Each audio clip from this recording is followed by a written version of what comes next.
Welcome everyone.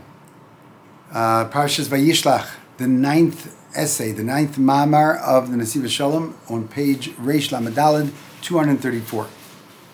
Okay, so if we look in Parshat Vayishlach, we will see that there was a terrible, terrible story of Yaakov Avinu's daughter, Dinah, getting raped by Shechem. Okay? However, it wasn't just the way that the story is told was more than just, there was details that the Torah gives in this story, which seems to be perplexing to say the least. It says that Shechem saw her, and he took her, and he laid with her, and he pained her. He gave her pain. He made her suffer. But then in the next, that should be enough, right? This was what happened. That's it. Then go ahead and that whole thing that he and his father go and ask Yaakov Avinu to go ahead and marry into them, and that they should all be kumbaya after this thing, which was in itself a horrendous thing, and they didn't even bring her back. She was still in captivity when they asked. Anyway, it says, the next pasuk, before all that, it says, Vatidbak nafshoy bedina bas Yaakov.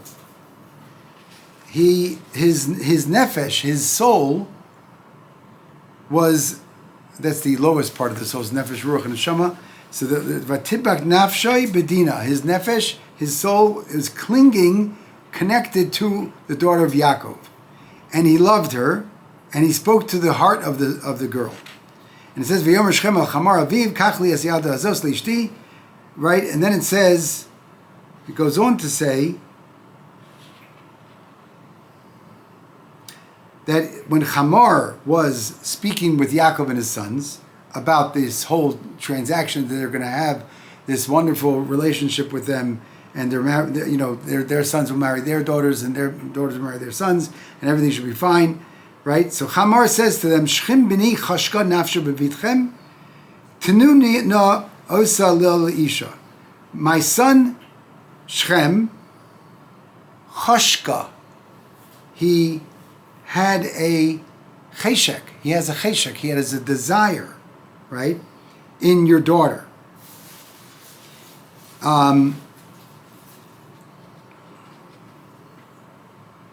then afterwards it says,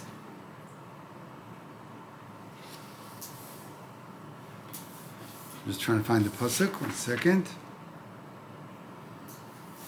Okay. V'lo echar hana'ar la'asos hadavar, when they tricked him to go ahead and do the bris milah, and so then it says, the pasuk says v'lo echar hana'ar la'asos hadavar, the na'ar, the Shechem, did not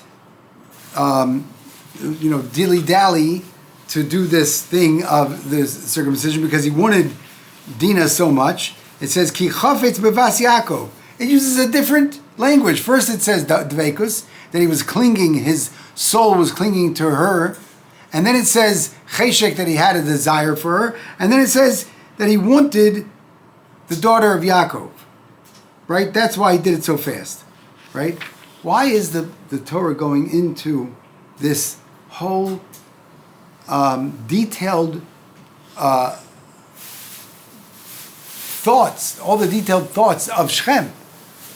And what Chamar says and how he said it, what do we care? This was a terrible thing was done, and let's, get to the part where Shimon and Levi, give them what they deserve, and finished. Why is it that we're going into this whole detail, all these details of this, and the ways that the Torah is saying it, when we know that any letter of the Torah is pure, and there's a reason why it's there? Why does it have to go ahead and say 3 different types of him wanting the daughter of Yaakov? But not only that, if we're very careful, we can see something else. the Torah doesn't say, it calls Shechem either by his name or by this boy. But it doesn't say that about Dinah. It says Dinah, it mostly says the daughter of Yaakov or your daughter. What happened? Why doesn't it just say the girl? What happened over here? Why is it constantly, it's referring to the daughter of Yaakov, the daughter of your daughter. Why is it, so the Netivot Shalom says an amazing thing. First of all, he starts out with a question, because in Bereshit Rabbah, there's a real, it says, Vayishlach says that there's 3 different languages that Hashem loves us, right? There's 3 different ways that Hashem loves us. Hashem loves us with deveka, with chasheka, and with chafetza, right? Now, where do we learn this from? Okay? And he says that he brings down devekis because we say, Vatem advekim Hashem Elokeichem. We are clinging to Hashem, your God. Chasheka is lo miribchem mikol ha'am chashek Hashem, not because of the fact that you're so great, you have so many people that Hashem wanted you. But chafetz says tikitiu atem eretz chafetz, because you will be a land of desire. So, why is it? First of all, let's just understand the difference between the three words. Dveikos is clinging, connecting, but chafetz but cheshek and chafetz seem to be the same word because they both mean desire or want.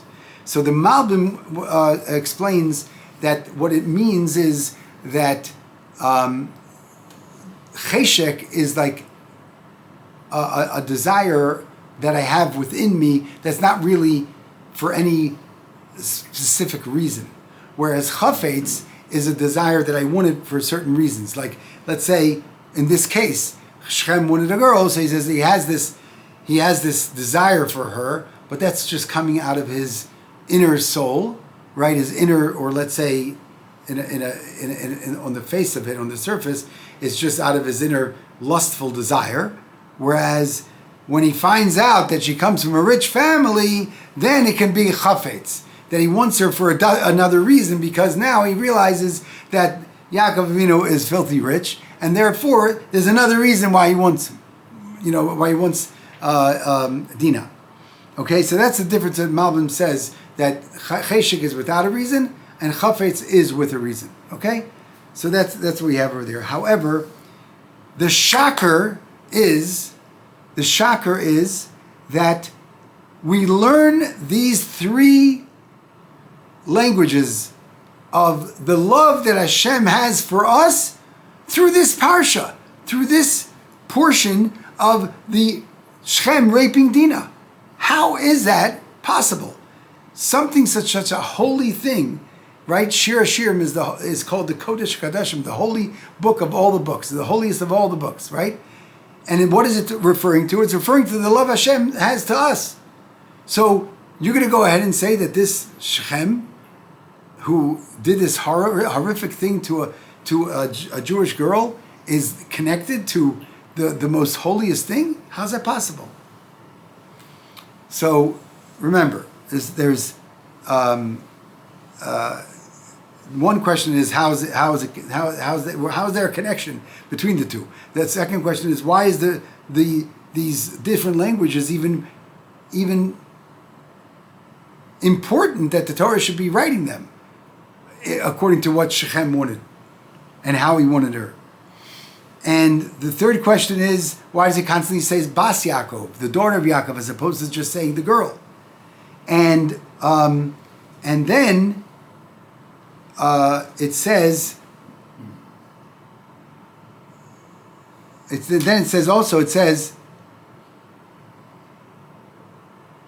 what is the connection with the fact that Shechem wanted Dinah with Yaakov and the Shvatim?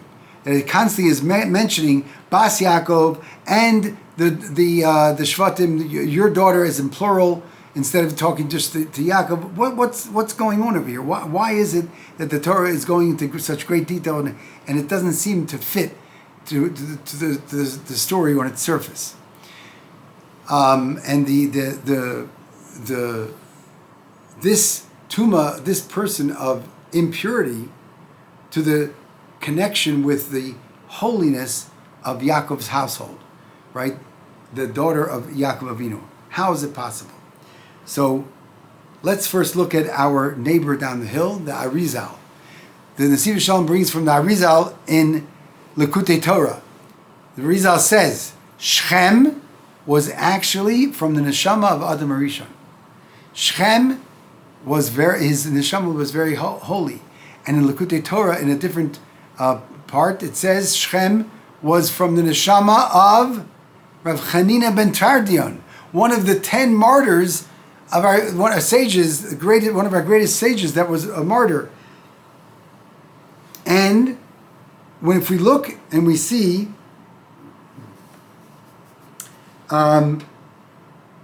we see in the pasuk it says,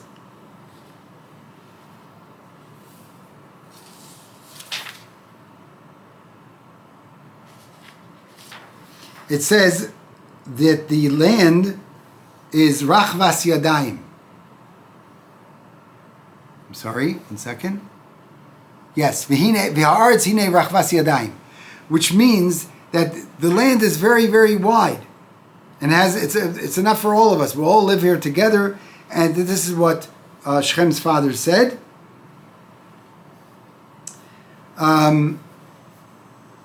And therefore, it should be good, a good deal between us. We'll marry into each other's, and everything should be good.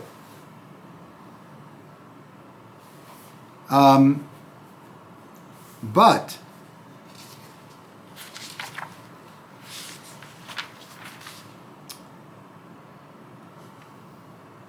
when it says Rachvas Yadayim doesn't only mean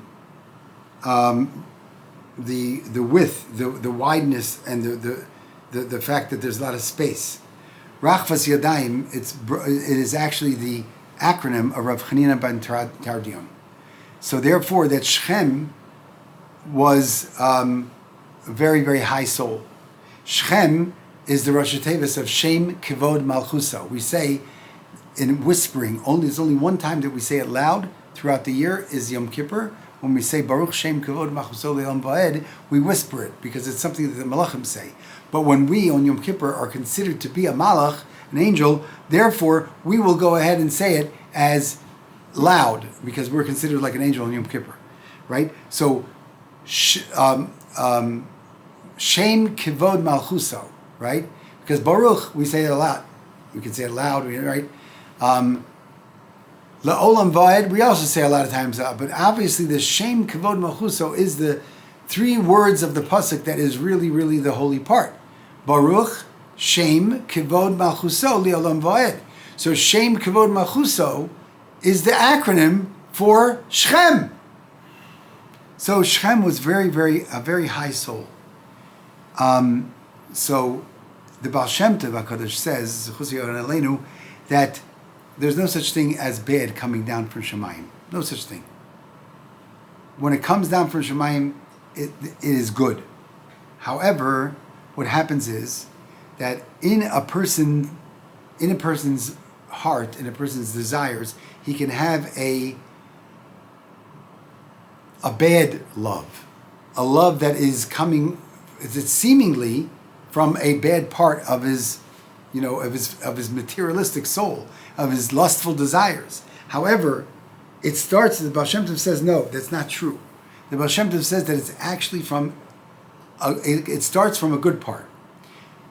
We have to understand that there's no such thing, as I was speaking with son-in-law of a Rav of mine, Rav Shmuel Beck in Brooklyn, just last night. He was saying, we were both talking about this actually, and he was saying that there's no such thing as anything having any power without Kedusha. Anything that's in this world has its lifeline from Kedusha, from holiness. Okay, there's no such thing of it having it without holiness. It has to have it with holiness. So the source of it is holy. What happens is it falls and it goes the wrong way, and people use it like they're plugging into the electricity, but they're going ahead and using it for bad. The electricity is good, but they're plugging in and using it for bad. Okay? So, Shechem, this love that he had was a good love. However, instead of waiting and doing it the proper way, he just used his, it's like somebody explained to me, my sister-in-law actually, Aliza, right? She explained to me one time, many years ago, she said, sometimes, we're full. We ate a delicious meal. We have everything that we don't need anything. But all of a sudden we have this cheshek, this desire for a sweet something or salty something, or we want to take something which we go and rummage through the cabinets to be able to get a little snack, right? What is that? If we're not hungry, we just finished eating, we're full, why are we taking more? The answer is that it's very possible it's the neshama. Our neshama wants something. Our neshama needs something. What does it need? Some spirituality. But we are living in this materialistic physical body. We don't know how to translate that. So therefore, we think, oh, we're hungry. We want something to press on, to nash, right? And really, it's not that. So therefore, we see from this that he had the desire from his inner soul. However, when it came to him, it actually came to him in a way that he translated that as, yeah, I want this girl, and therefore he did what he did, a terrible thing, right? But it comes from kedusha, and he brought it down in a very impure way, and that's why it says "Batidbak nafsho bedina bas Yaakov," that he, being the fact that he had such a high soul, being the fact that his name stands for Shem Kivod Malchuso, and Rav Chanina ben Tarjan, he had the Shema of Adam Harishon, right?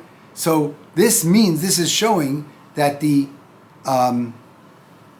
shoresh, the root of this desire was coming from the holiness and towards the daughter of Yaakov, who was holy, right? But that even with the fact that he did this the wrong way, but it came from holiness. And therefore we see from this is that how do we bring that to our lives? That no matter what happens in our minds, in our lives, in anything about our lives, it's what is a Jew supposed to do when something like that happens? We have to translate it in the most holiest and spiritual way. Okay? That's what our job is to do. Okay? So therefore, then he goes. I'm sorry. He goes into the point where it says the order of the languages that is used. He says the first lashon that the Torah uses, devekus, right? Clinging or connecting. Chasheka is the desire, and the chafetza is the desire with a reason, right? So he says that we see in Shara Hava, in the Sefer Reishis Chachma, in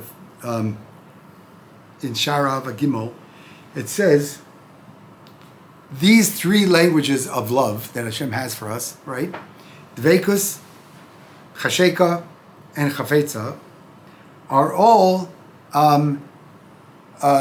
signifying what parts of the soul. There's three souls. We have three parts to our soul. There's nefesh, ruach, and neshama. Nefesh is the low, ruach is higher, and the highest is neshama, right? So deveka, the clinginess, the connection, is really in the nefesh. That's part of the nefesh. And the devek, and what does that mean? That means that sometimes it's connected and sometimes it's not. So it's a connection, but it's not a constant connection with Hashem. However, chasheka is a little bit more. Chasheka is actually more consistent than deveka, but it's not complete. And then we come to chafetza, which is a constant desire, and it's without non-stop. So therefore it says that Kif Chafetz Bevas Yaakov, because he wants, his soul really wanted to be connected to Bas Yaakov all the time. He lost it because of the way that he did it. But that's what his soul really wanted. And he just did it the wrong way. So this means that's what HaKadosh Baruch Hu loves Yisrael with Nefesh, Ruach, and Neshama, because the whole purpose of the Vekas is between HaKadosh Baruch Hu and Bnei Yisrael, that the chiba, the love that Hashem has to us in our nefesh, in our ruach, and in our neshama has to be in perfection, in completion, right? So that would come to the tachlis, the purpose of this love and connection, and he unfortunately did it in such a terrible way, but it came from the source of holiness, and we should be able to discern that everything in our lives should always come, we should be able to discern that it is coming from holiness, and we should be zocheh to always deal with it the way that Hashem wants us to deal with it, and nothing less. Zat Hashem.